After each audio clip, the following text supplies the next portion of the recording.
बड़ा आनंद संगाल ब्रज की भूमि में अयोध्यापति भगवान श्री राम के दर्शन, सीतापति भगवान श्री राम यहाँ विराज रहे हैं। यह अक्षय वट का दिव्य स्थान है जहाँ पर भगवान श्री कृष्ण को काजल पहने हुए यशोदा मैया ने इसी अक्षय वट के दर्शन किया था। आप सभी को ये ज्ञात होगा कि अक्षय वट अभी पूर्ण कुंभ हुआ श्री तीर्थराज प्रयाग में, वहाँ अक्षय वट मौजूद है और वही अक्षय वट की शाखा काशी तक जाती है और एक शाखा यहाँ तक आ रही है। यहाँ से इन तीनों अक्षय वट के भीतर ही भीतर इनका तादाद में है, इनका संपर्क है। आप सब ब्रज में भगवान श्री राधा गोविंद का दर्शन तो सर्वत्र मिलता है, लेकिन एकमात्र ये अक्षय वट ही ब्रजमंडल में ऐसा स्थान है जहाँ पर सीताराम जी के दर्शन मिलते हैं। और ये वृंदावन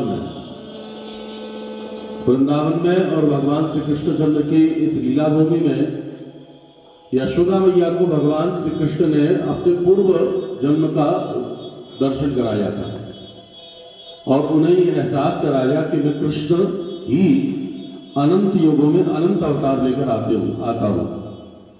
जिस समय गर्गाचार्य जी महाराज ने भगवान का नामकरण किया है, उस समय गर्गाचार्य जी महाराज ने कहा, आसन वर्णा स्वयो यश गृह्णतोर युगम तनुहु शुक्लो रक्तस्तथापि इदानीं कृष्णधाम गतः।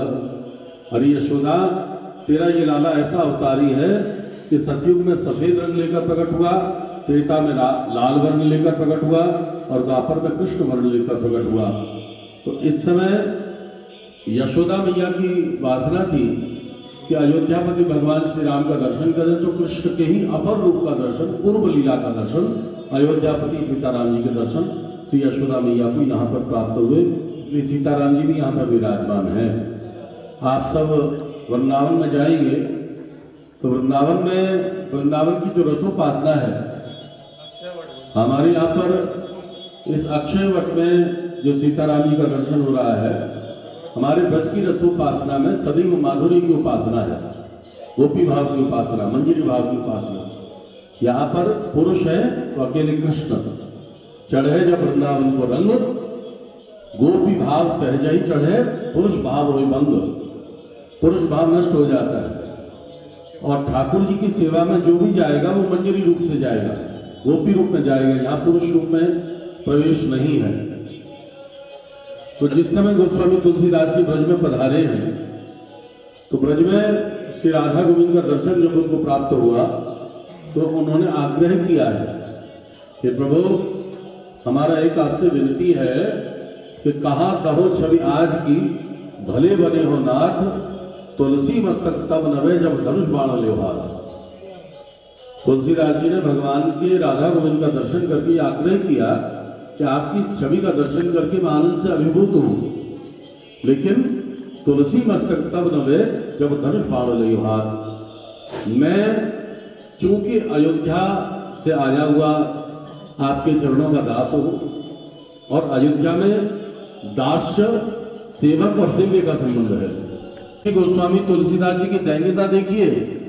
यहाँ पर हम ये न समझें कि गोस्वामी तुलसीदास जी को श्री राधा गोविंद के दर्शन का कोई विरोध था, ऐसा नहीं है।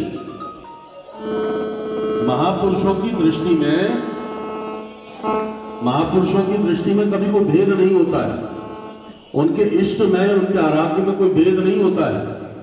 तो अगर भेद नहीं है तो तुलसीदास जी ने फिर राधा गोविंद से ऐसा क्यों कहा कि तुलसी मस्तक तब नवे जब धनुष बाण ले हाथ। मेरा मस्तक तभी नवेगा जब आप धनुष बाण हाथ में धारण करोगे। इसका तात्पर्य ये नहीं है कि उन्होंने राधा गोविंद के दर्शन करने को ही मना कर दिया कि मैं आपका दर्शन ही नहीं करूंगा, लेकिन ये उनकी दीनता थी। महापुरुषों की दैन्यता देखिए कि पात्रता होने के पश्चात भी उनके जीवन में ऐसी दैन्यता होती है कि उन्होंने राधा गोविंद से आग्रह किया कि आपके इस राधा गोविंद का दर्शन करने के अधिकार या पात्रता मुझ में नहीं है, क्योंकि ये ब्रजगोपियों की जो गोपी भाव की उपासना है वो गोपी भाव मुझ में नहीं है।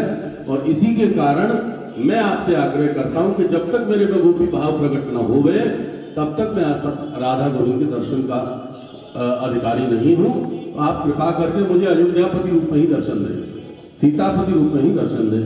तब ठाकुर जी ने उनको वृंदावन में ज्ञान मुंदरी के सामने श्री तुलसी राम दर्शन स्थल है, वहां पर श्री राधा गोविंद ने ही फिर अपने बांसुरी को त्याग कर धनुष बाण हाथ में लेकर तुलसीदास जी को दर्शन किया।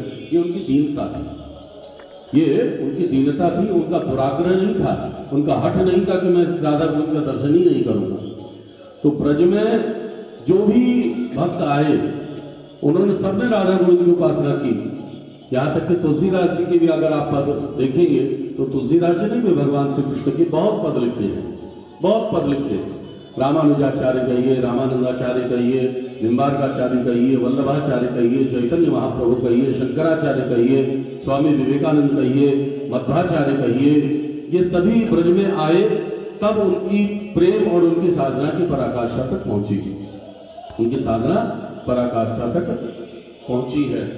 तो आज हम जिस सीताराम जी के दर्शन कर रहे हैं, यद्यपि हम सब राधा गोविंद के दर्शन का तो लाभ का आनंद ले ही रहे हैं, तो यशोदा मैया को जिस सीताराम जी का दर्शन कराया आज हमको वही दर्शन यहाँ पर भी प्राप्त हो रहे हैं। इसका तात्पर्य यह है कि राम और कृष्ण इन दोनों में कोई अंतर नहीं है। राम कृष्ण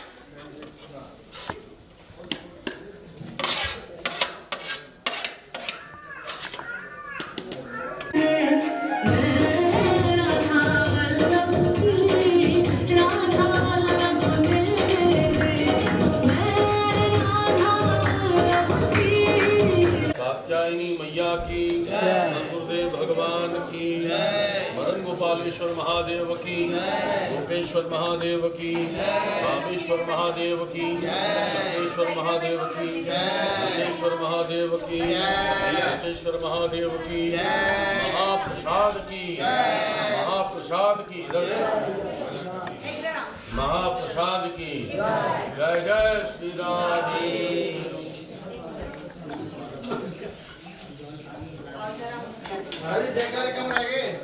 दले पूरी इतनी पूरी ना बन पूरी ले आओ, पूरी पूरी सारी रोटी नब्जा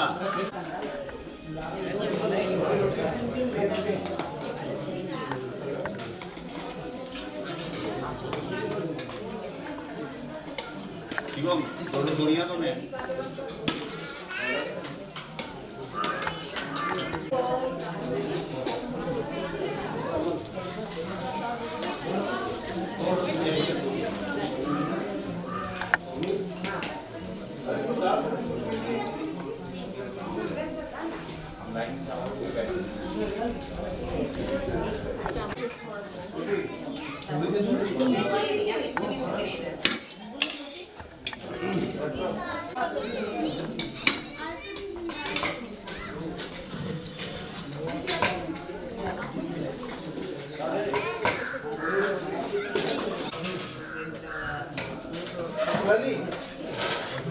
क्या नाम?